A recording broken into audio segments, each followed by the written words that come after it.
Porque o latim é a língua oficial da Igreja Católica. Católico significa universal, em grego. E a universalidade da Igreja não é meramente geográfica, ligada à sua expansão pelos recantos do mundo inteiro. A sua universalidade vem da vocação divina ao acolhimento de todos os homens, porque o chamado de Deus não exclui pessoa nenhuma.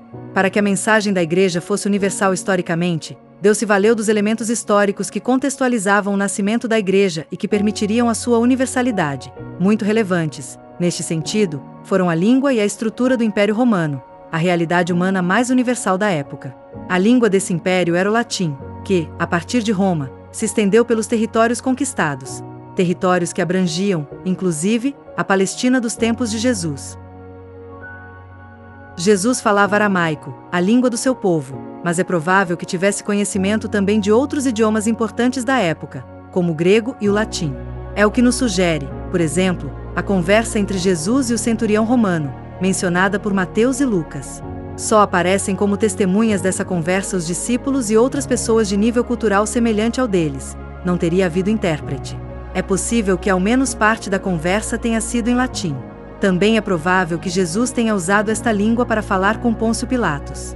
Mas não poderia ser o contrário, ou seja, que o centurião e Pilatos falassem aramaico.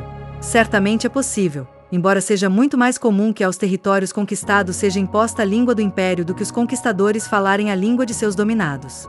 Aliás, o despótico procurador romano Pilatos, alto funcionário de transição do governo de ocupação, tinha a missão, justamente, de consolidar o império naquele território, o que incluiria a expansão do uso do idioma imperial, além da cultura romana e das suas leis e costumes.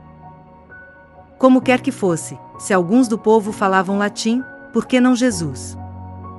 Não parece despropositado que a divina providência tenha disposto que Jesus nascesse em um território dominado por um império que viria a se tornar instrumento da rápida expansão do cristianismo, principalmente a partir do século IV, quando, após as muitas e brutais perseguições dos primeiros tempos, o cristianismo finalmente venceu as duríssimas resistências e foi declarado religião oficial de Roma.